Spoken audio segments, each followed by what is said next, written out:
Гоккури-сан. Энэ түүх номыг 10 дугаар ангийн сурагч байхад болсон юм. Тэр үед Гоккури-сан гэх тоглоом ихэд илэрч байсан. Манай ангид ч адилхан бай. Манай ангид хэдэн сонин хүүхдүүд байдаг байлаа. Тэд сүнс гарч чаддаг гэж их ярьдаг байсан ба тэдний Гоккури-санг тоглож эхэлснээс хойш энэ тоглоом манай ангид бурууны дараах мөг шиг дэлгэрсэн юм. Би ч бас найзуудтайгаа тоглож эхэллээ. Бид Гоккури-санг дуудан авчираад илтгэв дими балай зүйлс асан.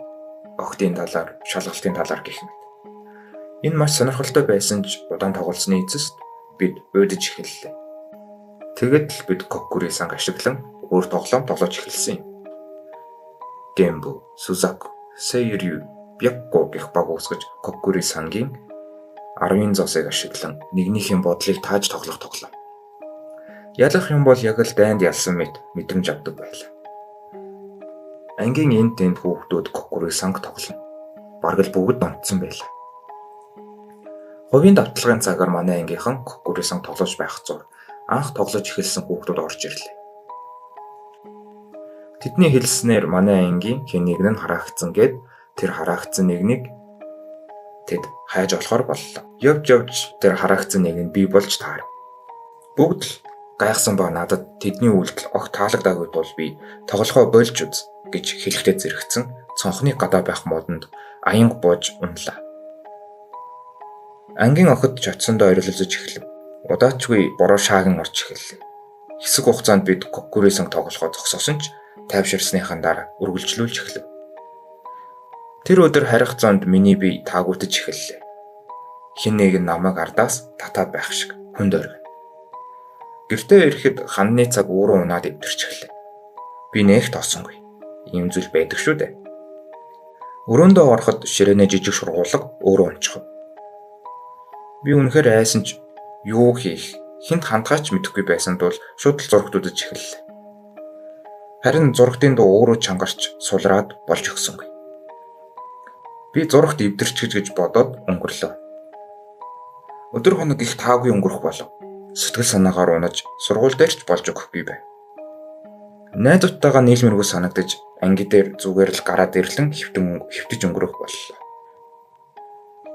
Хэсэг хугацаа өнгөрсний дараахан би болсон бүх зүйлийг ээж авдаа хэллээ. Гэтэл намайг дараад байсан бүх зүйлс бүгд алга болчихсон ба бүх зүйл эргээд хэвэндээ орж эхлэв. Би эргээд найзуудтайгаа нийлж эхэлсэн ба юу болсон тайлбарлсан ч бид яагаад ч учир шалтгааныг олж чадахгүй байлаа. Юу ч гэсэн манай найзууд намайг сүм рүү явахыг санал болгож бид сүм рүү явсан. Яг юу өөрчлөгдсөн мэдээгүй ч би дахиж энэ зүйлийн талаар ярилцахгүй гэж тохирсон. Сүм, ариун мод, кицүнэ. 10 жилийн өмнө би уулаар хүрээлэгдсэн хөдөөний тосгонд амьдардаг байлаа. Манайх уулын орой дээр байдаг байсан ба жижиг тариан талбайтай байсан. Бид тариачид биш байсан ч өөрсдөө болгохоор ногоо тарьж амьдардаг байлаа. Төв замыг даган явбал уулын зам руу хөтлөх ба баг зэрэг замаас гарвал жижиг жимтэй таар. Мэдээч тэнд 24 цагийн дийлгүүр тоглоомын талбайч байгаагүй. Харин сүм ой моднууд л байлаа. Тэр үед би сүнсхий үзэгдэл болон элдв шинжлэх ухааны бус зүйлд итгэдэг байсан. Гэсэн ч би нэг ч сүнс хий зүйлс харах нь байтугай сонсч ч байгаагүй. Манай гэрээс 100 м хүрэхгүй зайд уршуулгын газар байдаг байлаа. Би дүү нартайгаа тэнд нуугдаж тоглодог байв. Бид бодохдоо тэд аль хэдийн диваажинд очисон. Энд юу ч байхгүй гэж боддог байлаа. Сүмд ч бас бид тоглодог байсан. Баг сургууль би хичээлээ тараад 2 дүүтэйгээ ойд нуугдаж тоглох боллоо. Жижиг жимийг даган тахилтаа гээгдэх моднууд байдаг ба бид тэдгээрийн тэмдэглэгийг ашиглахаар болов. Бид ээлж илжээр чөтгөр болон нэгний хайх болж мэдээж миний чөтгөр болох ээлжээрч би нүдэ анин удаанаар 10 тооллоо. 10 тоолж дууссаны дараахан ойн чимээ гинэд ором ургийн алга боллоо. Надад эвгүй жигтэй юмэр санагдсан ч би дүү нарыгаа дуудсангүй. Учир нь бид нуугдаж тоглож байгаа шүү дээ. 1000 нэрээр нь дуудсан ч тэд гарч ирэхгүй. Энэ жигтэй гимээр чимээгүй байдал намайг улам санаа зовход хүргэж дүү нэрийнхаа голцоо нуугддаг газруудыг нэгэнгүй шалгаж эхэллээ. Тэд хаанч байсангүй. Энэ удаагийн хүртэл бид нэгнээ заавал олдог байв. Би бууж өгч надад ямар нэг боломж эсвэл тусламж өгөхийг тэднээс хүслээ. Бид нэгнээ олохгүй бол алга ташиж хаана байгаагаа мэдэгддэг байв. Гэтэл энэ удаа юу ч сонсогдсонгүй. Магадгүй тэд надаар тоглоод байгаа юм байна гэж бодоод гарч ирэхгүй бол би ганцаараа харьлаа шүү гэж ориллоо. Бас л хариу байсангүй. Магадгүй тэд надгүйгээр төрүүлээд харьсан байх гэсэн бодол төрлөө. Гэхдээ тэд надгүйгээр харих ёсгүй байлаа.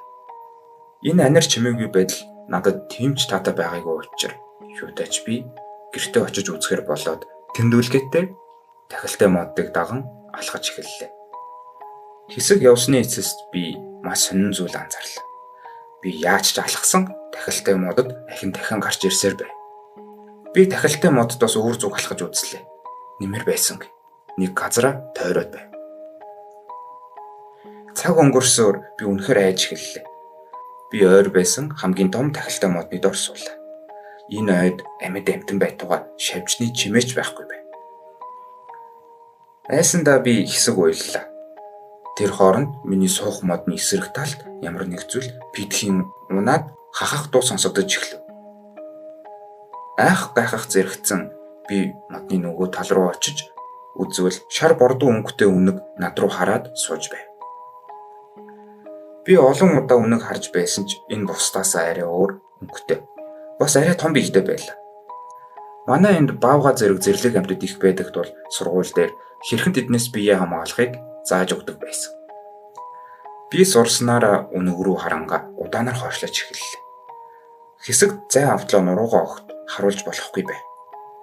Гэхдээ үнэг над руу дайрах шинж огт байхгүй юм шиг байсан ба тахилтай модыг хэд тойрсноо миний ирсэн гих жимийг даган алхаж эхэллээ. Үнэг хэсэг алхаад над руу эргэж харлаа. Түүний сүүл яг л намайг даллаад байх шиг хөдөлж байсан ба би түүнийг дагаж үзэхээр боллоо. Хэсэг явтал бүх зүйл тас харанхуй болоод би сүмийн хашаанд гараад ив. Алсаас миний нэрийг дуудах ээжийн хоолойг сонсоод очивол хоёр дүү маа намайг ойд алга болчихлоо гэж ээжэд хэлж тэд намайг хайхаар ирсэн нь энэ байж. Маргааш өглөө би сүмийн ламтнаас нөгөө ариун модны иргэн тойрноос 5 үхсэн үнэг олцсон сонссон ба тэд ямар нэгэн амьтанд байруулсан байдалтай олцсон гэсэн. Би бодохдоо тэдгээр үнэг намайг ойд төрүүлсэн ба намайг ойгоос гаргаж өгсөн үнэг тэднээс намайг аварсан байх гэж бодоод өнгөрсөн. Би юу болсон тухай ээжтэй хэлсэн ч тэр надад огт итгээгүй юм да. Ойд нуугдаж тоглоход. Энэ явдал намайг 4-р ангид байхад тохиолдсон юм. Амралтын өдрөөр би 5-6 найзтайгаа ойд нуугдаж тоглохоор боллоо. Бид сургууль дээр уулзаад цааш өдрийн хоол идээд ойн зог хөдлөлөө. 30 гаруй минут алхсаны эцэст бид хүрэх газраа хүрлээ. Шууд л хайчулуу даавуудаад хинэн эхэлж чөтгөр болж хайхаа үзв. Би чөтгөр болсон хүнийг ис гэд бусад найзуудаа т п гэд хэлээд яв. Ис нүдэ дараад 30 тоолж эхлэхэд бид бушуухан нуугдах газраа хайн гүйлтлээ. Би п т3-аас 5 орчим метрийн зайтай нуугдахар шийдсэн ба ийм ганцаараа ой модон дунд нуугдахар боллоо. Нэг мэдгэд ойд гигээд асарч эхэллээ. Ийм хамгийн түрүүнд олдож тэгээд п т хамгийн сүүлд би баригдсан. Хамгийн түрүүнд баригдсан имийг бид шоолон инээлдээд дахин исийг тоглохыг хүслээ. Ис та нар бэлэн үү гэж асуухад би болоогүй байна гэд инээлээ. Ахаад ис та нар бэлэн үү гэж асуулаа. Хаа нэгтээ ойр хавьяас эмэгтэй хүүхдийн хоолой би бэлэн гэж хэллээ. Би юу билээ гэж бодсон ч нэг тоосонгүй. Ис ахин асуулаа. Би бэлэн гэж тоглоом эхэллээ. Тэгсэн нэг мэдсэн улаан хувцастай охин миний урд гараад ирэв.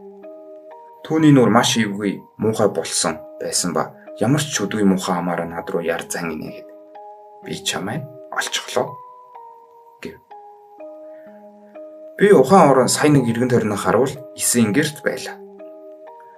Би тэднээс улаан хувцастай охиныг харсан уу гэж асуувал тэд ч бас түүнийг харсан ба тэр охин 4 хөллөн мөлхөөд намайг хөөж байсан гэж хэллээ. Энэ зүйлийг сонсоод би амьдралдаа анх удаага айж билээ. Хичээлийн дараа нуугдаж тоглосноо. Энэ явдал манай аавд бага сургуульд байхад нь тохиолдсон гэдэг. Аав хичээлээ тараад 5 найзтайгаа нуугдаж тоглодгоороо тоглолжээ. Тэд оройтож хариул асуудал орох байсан тул өдөрт нэг л удаа тоглодог байж. Уг түүх болсон өдөр аав маань хайчаалуу даавнд ялагдаж найзуудаа олох үүрэгтэй болжээ. Аав нүдэ дараад 30 толж эхлэв. 29 30 болсон уу гэж асуухад хараахан болоогүй байна гэх хариу ирлээ. Хариуг сонссон аав үргэлжлүүлж тоолж эхэллээ. 58 59 60 та нар бэлэн үү? Тийм ээ, бэлэн гэхдээ аавын яг дээрээс сонсогдсон ба энэ нь аав маш сонин санагдсан. Учир нь тэд хамгийн дээд давхарт байсан ба тэр хоолой найзуудынх нь хоолой биш байсан таньжээ. Хэр хугацаа өнгөрсөн мэдэхгүй ч аав минь яг л хөлдсөн мэт гацж орхисон ба түүнийг чиглэн хэн нэгэн хурцтайгаар алхан ирж байгаа чимээ коридороос гарч эхэллээ. Хөөе, чи юу хийж байсан юм бэ? Чамаас дөрвөлээ багш биднийг олчихлоо. Хөөе. Манай аав чимээгүй уйлж байсан ба тэд гайхаад л хоцорсон гэдэг. Түүнийг багш нь өөрийн биеэр хөргөж өгсөн. Манай аав юу болсоор найзуудтай ярьсан бөгөөд дараа нь тэд дахиж хизэж нуугдаж тоглоогүй ба одоо ч гисэн түнд нуугдаж тоглох нь хориотой тоглоом хിവэрээ үлдсэн.